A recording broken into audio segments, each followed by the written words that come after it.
Hey guys, welcome back to A Story with Rory, and I'm your host. Tonight on the A Story with Rory podcast, tonight we have a very special guest from, is it Australia? Yes, it's Australia. We have Jenny from Australia. Hi Jenny, how are you doing tonight? Or today? Good. Thanks, Rory. It's actually Penny. What time is it over there? I'm sorry, I'm bad with names. I look at a That's screen all and then I right. have another screen I look at. So it is almost 10 p.m. here. So we're like 13 hours, I think, behind. Yeah. Oh, all right. Yeah, it's lunchtime here. Yeah, it's weird seeing the daylight and you're actually my first guest from a different country, so that's kind of cool. Um Oh, cool. Everyone that I've talked to so far has been from the US, but I'm really excited to get people from other countries and walks of life and so to speak. So, g'day mate, no, I'm just kidding. Yeah, all right. That was my bad impression of yeah, of Australia, whatever. So I guess go ahead and tell us how your story starts and what kind of Mm, brought it to be, and just kind of take us from the beginning. okay. So it would have been about 15 years, maybe a little more now. I was pregnant with my third child and I went through a really severe stage of insomnia. So I think it's called peri and postnatal insomnia. Anyway, I was really depleted, and the insomnia got so bad that I was averaging maybe 2 or 3 hours a night. And over time, especially after my third child was born, it kind of ripped away this filter. And I started getting all these weird impressions and little snippets of visions. And when I met people, I'd be kind of overwhelmed by all these kind of impressions from them, even if I hadn't met them before. It was so weird. Anyway, I had been in a meditation group for quite a long time by then, and so I kind of understood that there's more than just the physical, and I knew a little bit about all of that. But one day I was at this New Year's Eve party, and it was when my third child was very young, and so they were all off babysat, and I ended up being introduced to this guy, and I'd never met this guy before, but he was familiar. And there was something about him straight away where it was so weird. I wanted to kind of run my hand down the back of his neck, like in a really erotic sort of gesture. And at the same time, I wanted to punch his friggin' face in. And it was so Dang. powerful. And I was Yeah. like, what the hell is going on here? So I spent a good half an hour just sitting at this table, looking over at him now and then, and just trying to work out where I'd met him before. And I couldn't come up with anything. Hmm. It was so weird. And after a little while, I was so distressed by these and it wasn't just a little impression from this guy. It was this enormous great big tidal wave of stuff, like Hmm. anger, like fury, like you would remember that kind of thing if someone had done something that bad to make you feel like that. And I Right. was like, what the hell's going on? So I drank too much, as you do when you're really distressed about something. And Hmm. then I kind of blanked out and I started following this guy around, saying things like, "You're a bastard! You're a rat! I hate you! You're an asshole!" Poor guy. And I was following around his fiance, going, "Watch out for him! He's going to gamble all your money away and cheat on you and treat you like crap." Are we allowed to swear on this show, by the way? I mean, like YouTube guidelines, I think kind of like go against it, but it does Oh, okay. happen. I think I might can edit it out. So it's all good. You're fine. You're fine. I'll be a little bit careful. No, you're And fine. so um, yeah, I had no idea where that was coming from. The next morning, I woke up with the worst hangover I've ever had in my life. And I just remember his eyes boring into me, going, "F off! You don't know me from a pile of shit." And I Dang. was so embarrassed. That's And crazy. I know it's crazy. And then a few weeks later, there was some other gathering where he came. Hmm. And I was so mortified. I just sat in the corner and I'd actually texted him an apology and said, "I'm really sorry. I don't know what that was all about." I'm never drinking again. And that day I was really sensible, but he just still bothered me so much. So I just stayed away from him. But that night when I went to bed, I said to myself, what was all that about? I want to understand it better. And I had this dream, and it was so vivid. It was like a movie reel. And the dream was where I was me, but I wasn't me. I was this other girl. I was a young girl, like in her probably 20s, and her name was Isabel. And it was like the 1920s, right? Like the year. So there were, yes, there were these beautiful velvet curtains, you know, those deep maroon velvet, beautiful, and they were kind of lined with, I think, were peacock feathers. Yeah.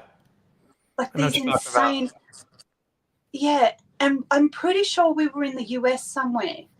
And they were like oil magnate parent, like the families were really rich of this girl Isabel, and also this guy who was the guy from the party, but it wasn't him, it was somebody else, but it was him. Like inside someone um else's body, kind of. yes, yeah, and I recognized them because there was this essence that was the same. Anyway, I can't remember what his name was. Maybe it was Peter or something. But anyway, Isabel and Peter were like the darlings of the town. And they had this enormous, great big wedding, like just red roses everywhere. And then after the enormous wedding, they kept partying, and they were like, you know, what you'd see in the celebrity papers today. And then she got pregnant and kind of slowed down a bit, but it didn't slow him down, of course, so he kept going. Right. And then the depression hit, and they lost all their money. And after that, they had to move into this dump with the kids. And I just remember the end of the dream. It was really long and detailed. The end of the dream, she was sitting at this crappy kitchen table with, you know, those cookie tins made out of metal. So she had one of those, and it should have been full of money for the next month's rent and food and everything, and it was empty. Oh. So she was sitting there with this empty tin, and then Peter like kind of barges in the back door, and he's staggering around everywhere, and his pockets are turned inside out, and his collar's like covered in lipstick, and he's got like you know, all of that stuff. Drunk as a skunk. And she gets up and she throws the cookie tin at him, and in rage, and that's the end of the dream. Man, that's wild. That's like that's very detailed, you know. That the fact that she kind of had that same, you know, foreshadowing beforehand, and then having that dream, and you know, seeing that guy's same personality in someone else, and it kind of like followed suit, you know, it kind of like went with that. Like that's wild. Like that's crazy. It was so bizarre. It was Have so you had bizarre.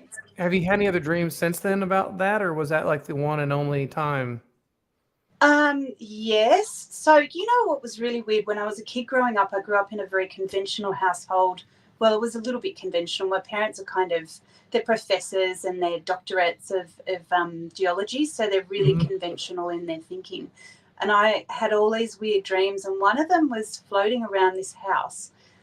I think like I didn't have a body, but I was floating around this kind of 1950s, 60s house. And all the furniture was on the front lawn. And it was really bright, light and bright, but I was really confused because I didn't know what was happening. It was my house, but it wasn't anymore, and it was all empty, and I was feeling really kind of what's the word when you're upheaved and kind of new people moving in. I don't know, that there was a lot of that going on. And I remember at the time, one of my parents' friends, I was telling them about this recurrent dream that I kept having.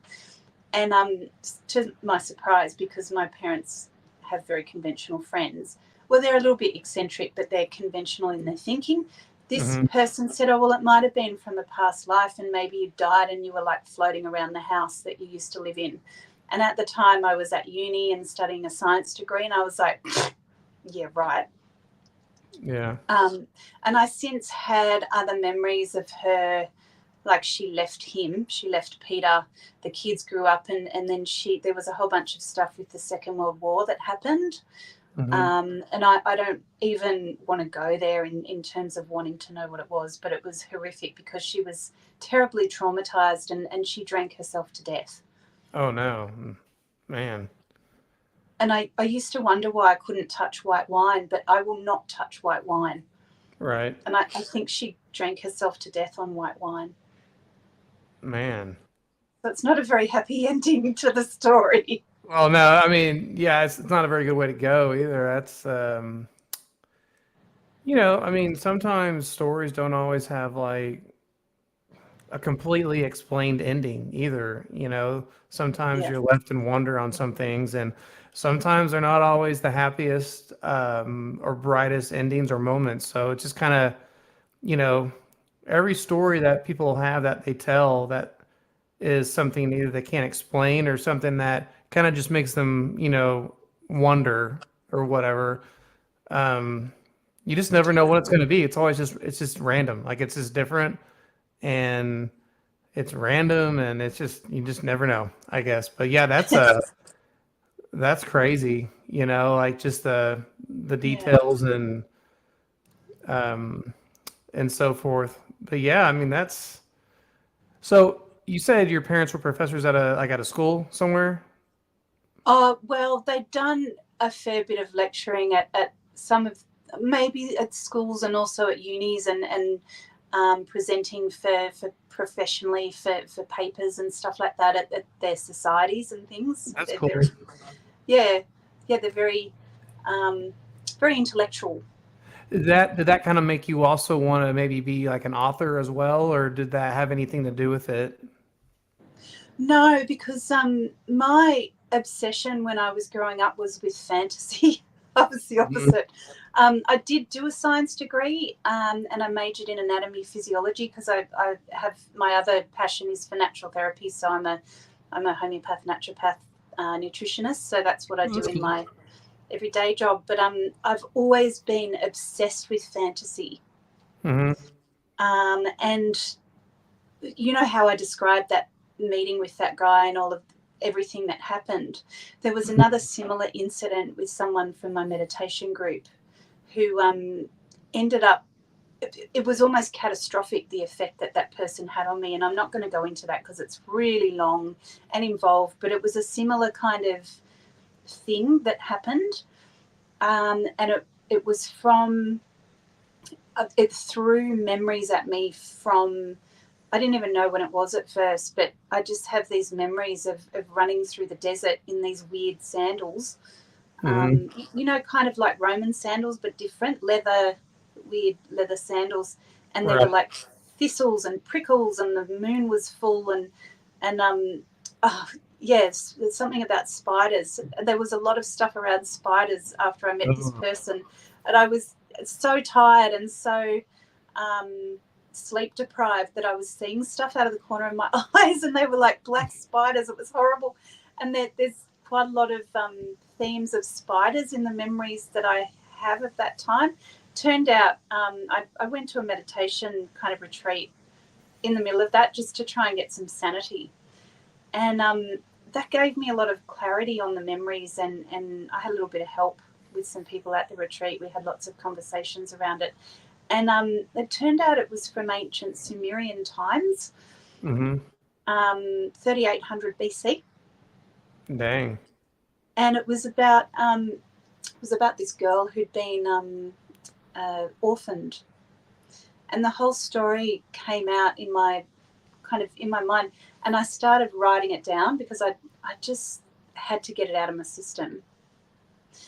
Hmm. Um, and when I was writing it, it was like the memories were playing like a movie somehow in my head. So Yeah. I've written, I've written two books, and I'm about a quarter of the way through book three, and it ended up getting picked up by a US publisher a Ooh, few years nice. ago. So yeah, Nice.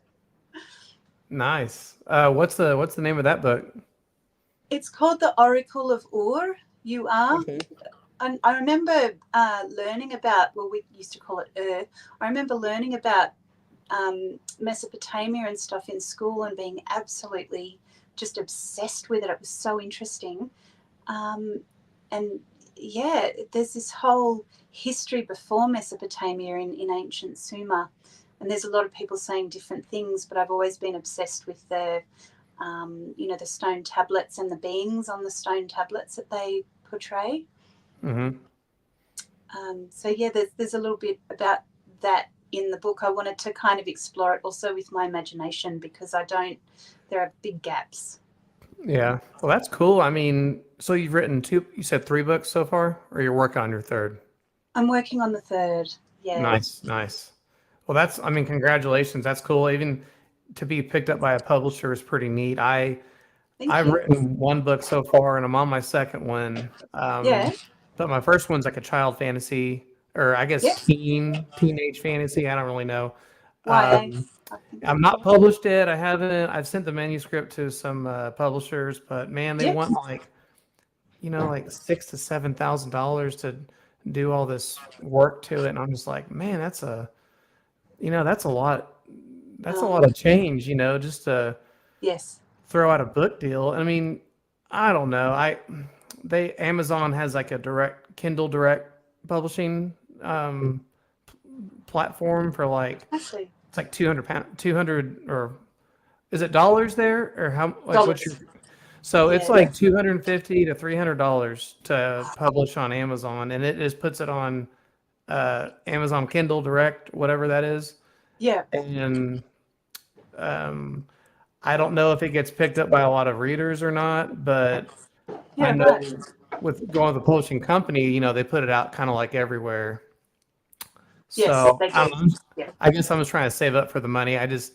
Back in the day, publishers would be like, "Oh, we want to, publish you, and we'll, I don't know, give you so much money per book sale that we make." Yes. And nowadays, it's kind of like you have to upfront all this money to these publishing companies, and I don't know. Mm, It's a little seems backwards to me a little bit, but I think maybe eventually I'll get there. yeah. Well, I hope you do. There are conventional publishing setups out there still. Okay. I know. Most of what I make will be off. I mean, I don't do it for the money. I do it because otherwise I would go insane, and I love it. Right. Um, You love to do it, so yeah, that's a yeah, good yeah. reason. Mine got picked up by Ozark Mountain Press. It's a conventional publishing method. Mhm.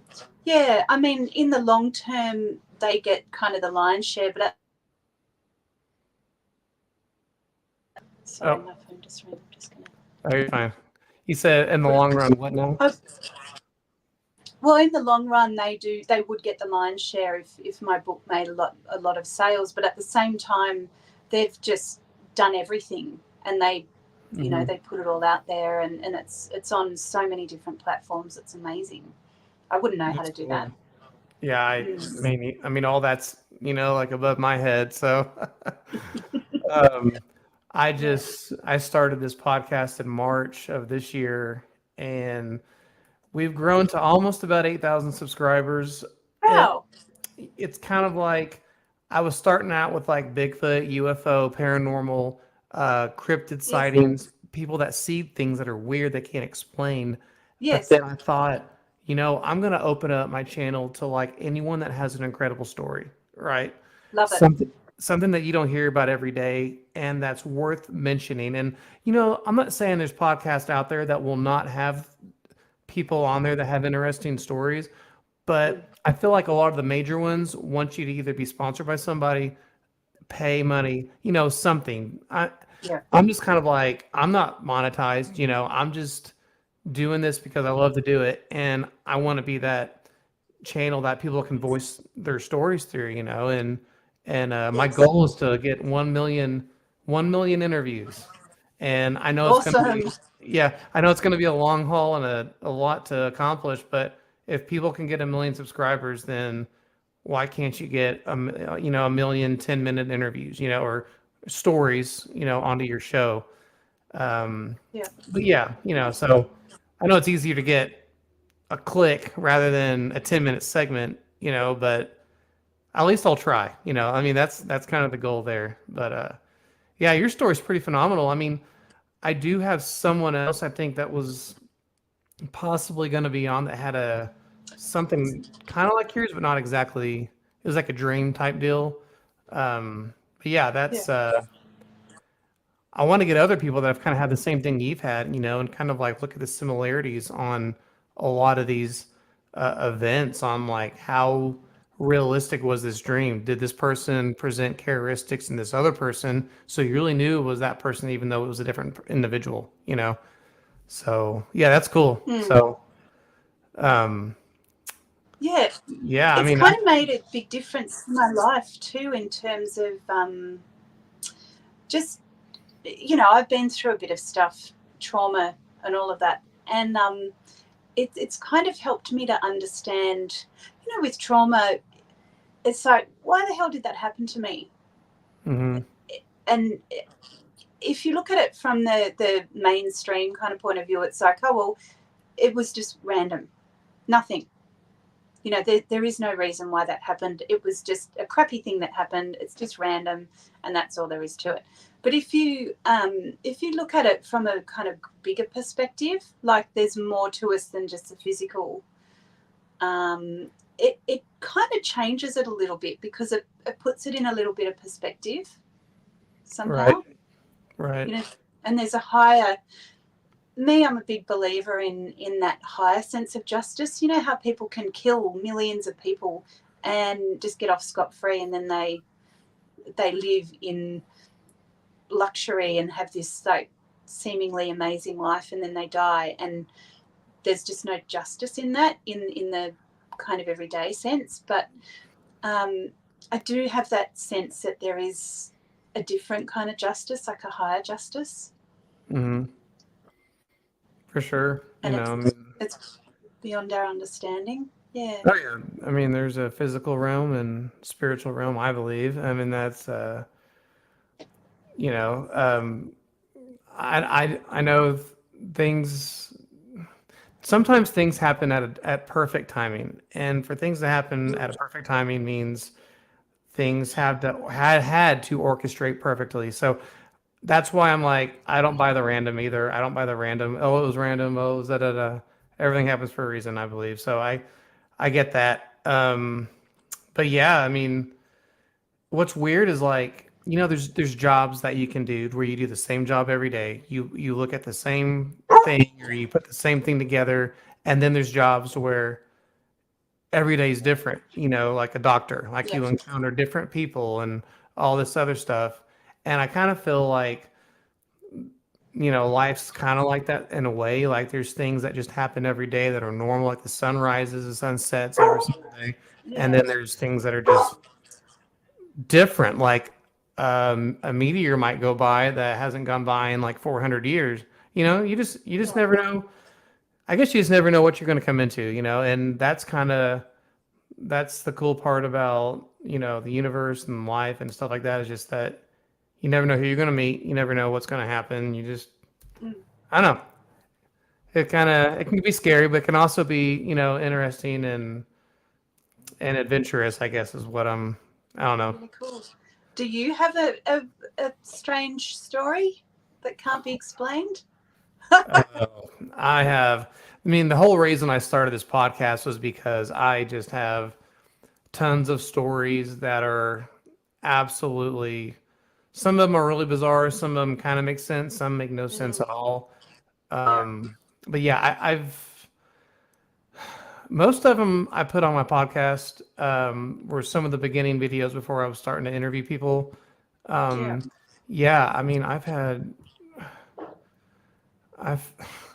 I've had stories to where I'm like, how did I walk away from that? Yes. And I mean, we were all young and dumb at one age, and I think because it took me for so long to actually grow up, that I actually just have a lot of stories to tell, about, I'm riding my motorcycle down the highway and I look back and there's like 10, 12 cop cars behind me and a helicopter, and I don't know what's going on, you Oh, know, and I'm kind of at the wrong place at the wrong time. And I just have events like that that have just happened my whole entire life.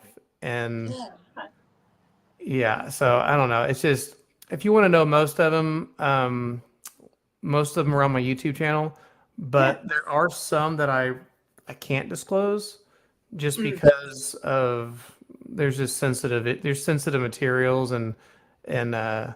names, addresses, stuff like that. I just really can't disclose on that on YouTube. But um, there are Yeah. some stories that I would just absolutely love to just kind of like lay out there, but just for safety reasons and stuff, I can't. But I wish I could. Yeah. Um, but like growing up, like in the Boy Scouts, going up through like elementary school, high school, I try to be active in activities and stuff like that, and camping, and um, one story I didn't really do on my podcast was uh, one year we went on this 2 week camping trip in Minnesota. I don't know if you're familiar with the Great Lakes, um, that are kind of by Canada and the U.S. by Minnesota, Michigan, Wisconsin. Not So really. there's I mean, I've been there, but I've been to the US and Canada, but I don't think I've been around that area. so they're called the Great Lakes. Google them sometime. They're absolutely beautiful, like just gorgeous. And it was me, my dad, and my brother. We're all on this Boy Scout camping trip. It was a canoe trip up in Minnesota for 2 weeks. And one night, I'm in one of those little like Dorito tents. It's like just a triangle tent. It's about Yeah. maybe 6.5 feet long and I don't know, maybe like a foot, 2 to 3 foot high. And we're about to go to bed, and it's about 9 o'clock at night, and we had changed our clothes that we ate in because bears, and we hung our food from a tree. So we did like a food line um, for our food in a tree. We hung it up there so a bear couldn't get it. And it was about 9 o'clock, and I'm sitting there trying to fall asleep, and I hear this like, and I'm like, what on earth is that? And so I zip up my zipper, at the bottom of my tent, and I'm just kind of peeking out, and it's this giant black thing, which I'm like, that's totally a bear. Giant bear. I mean, I'm talking like if you were to get like two giant Harley Davidson motorcycles Oh God. and put them together, or like a little small car. um, it was so big that it was like blocking all of the moonlight trying to come in, and I was just freaking out because I'm like, dude, if I'm like 14 years old, Oh and gosh. it was me in my tent, and then my dad and my brother were in their own tent, and then all the other scouts were in their tents, and this bear was just in like the middle of our campground, and I'm like praying, and I'm freaking out, and I'm just like, oh my gosh, this bear is literally not in our campground. And at about that time, this giant thunderbolt. I mean, it hits the ground. I would say within 100 feet of where we were camping, and it shakes the ground like we felt this thunderbolt just hit, and boom, and this bear just like like trails off into the forest, and I'm just God, like, how lucky you can get. yeah, it was like a sigh of relief, like oh my gosh, and so that was like the most freakiest thing. And then everyone was like, that was a bear. I'm like, I know it was a bear. Like, I'm surprised it didn't try to eat us all, because it was looking for food. And See? I thought that was like the weirdest thing that had happened on that trip. So we start canoeing, and we're about to the end of the trip, and between a lake here there was a port, so a piece of land between each lake. And so when we went from lake to lake, I had to get a canoe, put it over my head, and walk on the land all the way until we got to the water, and then put the canoe down. It was like a giant Mm. trail. And so I'm walking with this canoe Yeah. over my head with a backpack on, that probably weighed 40, 50 pounds, with a canoe on my head. I'm 14 years old. I'm a string bean, and I'm walking, and I see this giant purple and black snake just go like right in front of me. And I Oh am God. I'm absolutely terrified of snakes. So I was just like, "Oh my gosh." Like I wait for it to slither on, and then man, I ran with that canoe. I don't know how I ran with that canoe, but I ran with it. And once I got to the next part of the lake, I just tossed that canoe over. I told everyone what happened. They're just like, "What?" I was like, "Yeah." I was like, "The sucker was like, 3 or 4 Oh inches God. in diameter. It was a massive snake." And usually snakes, they crawl and they're done. No, this thing just kind of kept going and going and going. And Mm. after that, the canoe trip was over, and I was like, yeah, think I'm good going back to Minnesota for a while, Yeah, you maybe know. not. Yeah, so it was a a memorable trip, but I just have stuff like that, like Yeah, growing up, and well, so, I mean that was an explained story, but there's some stuff that was just unexplained, um like one of the stories on my podcast is where I saw just a black sphere about 30 feet above the tree line, and I saw the sun mm, hitting it. I saw the sun shining off of it. It wasn't moving. It was just sitting there. The trees were moving with the wind, but it was like it was stuck in the sky, like 30 feet above the tree line, right off the highway. yeah, And I couldn't make sense of it. I was doing 70 miles an hour, and I kept looking at it and looking at it. My wife pointed it out. She's like, "What's that?" I'm like, "What's what?" And she pointed like, "What's that?" And I'm just like, I don't know. yeah, I couldn't process what I was seeing. I really wish I would have just pulled the truck over, got my cell phone out, and started recording, something. yeah, And instead, I'm just like, I don't know what that is. And so I just keep driving and, glancing over when I have a chance to look at it. And I had an unsettled feeling when I got home. I was like, it was about 5 minutes from my house. So I turned back around and I go back to that same spot. Well, it's gone. But I'm just yeah, like, there's nothing over there. There's no house. There's no company. There's nothing. It's just a forest. And there's a giant cell tower kind of next to it. But I'm like, it couldn't have been anything with a cell tower because there was nothing underneath it. Nothing keeping yeah. it up in the air. It was just hovering. I don't know. It was weird. It was like, if you ever had those little Smartie suckers, like the Smartie candy, where they made them into like suckers, and they're straight on both sides with the tops kind of round and the bottoms kind of round. Oh, I can't. Yeah, maybe vaguely. It Yeah, was a mix between that and a sphere. Like it looked kind of like that, and yeah, I didn't see any windows. I didn't see anything like detailed about it, other than just I knew it was metal, and mm, it was something that shouldn't have been there. So that's a story that um, was definitely mm, unexplainable. But yeah, that one's on my YouTube channel as well. But anywho, yeah, thanks yeah. for being on. I'm honored to have you on. You're my first author for sure to be on the show. Something cool. I was talking to a lady. She's actually a publisher. Oh, yeah. So she's like, "Hey, I got some authors that have some cool stories. So I'm thinking about doing a series of just authors on my podcast, and they're going to share their books. They're going to share their, Awesome. yeah. So it's going to kind of all be unpacked at that point. So I'm probably going to hear back from them pretty soon, I guess, and then we're going to just start having them on, and it's going to be cool. It's going to be like a little kind of like a little mini series on authors and their books. So Oh, fabulous. because a lot of them write about stuff that's stuff they don't just can't explain, or stuff that they just have experience in, or just Yeah. something that's just interesting. So Well, it's the best material, really. And you know what I reckon? I have a feeling that a lot of those fantasy books, and I know there's a whole bunch of probably imagination used to embellish them, but I reckon a lot of those are past lives. oh You know yeah, how so many fantasy books are kind of based in that medieval sort of time with castles and horses and carts and carriages and all of that kind of thing. I reckon yeah. that's some of what that's all about, is that it's little snippets of past life memories coming through, because it feels like, when, I don't know, I'm sure when you were a kid you went to like a fun park or something, a fun fair. What are your memories like are they kind of really clear, or are they little snippets and a little bit vague? Man, I it's weird. It's like when you're younger, you have memories when you're a kid, and when you grow Mm, up, you just have less memories of when you're a kid and more of your last 10, 20 years, and not yeah, so much of your last 30 years, unless there was some kind of impact that happened, like a trauma or yeah, traumatic event, something like to tie that either feeling with the memory, something. Mm. But yeah, I would say with me, I don't have like the clearest, but there's some things that are absolutely 100% clear. And It's true.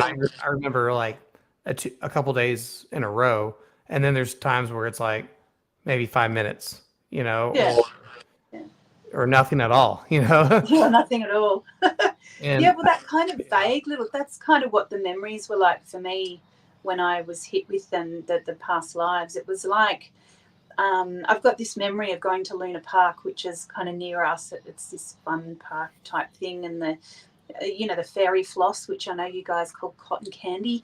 Oh yeah, All of that kind of thing, being that's there with cool. my, yeah, going on the roller coaster, and there's little snippets that I remember, little kind of vague sort of bits and pieces of memory. Then oh yeah, and then we went on the teacups and the da da da, and we walked through, and maybe that was a few visits that I remember, but I've kind of mushed them into one, and so it's kind of like that. It's a little bit vague. There's not a lot of context with them, and that's what they were like to remember with some of them were a lot clearer, especially when they came in dreams.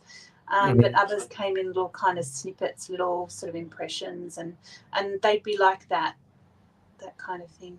Yeah. That's cool. All right, well, um, definitely want to thank you for being on the show tonight, and thank you for your story. Thank you, And Rory, for having me. I encourage you to check out some more authors that we have on and some of the Sure. stories. I don't know what they're going to talk about. It's all kind of a, we'll see, type of thing. That's But exciting. yeah, yeah, appreciate to have you on, and I appreciate it. Thank you very much. Thanks, Rory. Good luck with all your podcasting in All the right, will future. do. Uh, Oh, have a good afternoon in Australia. yeah, you have a good night. All right, see you later. See you, Rory. Bye. Bye.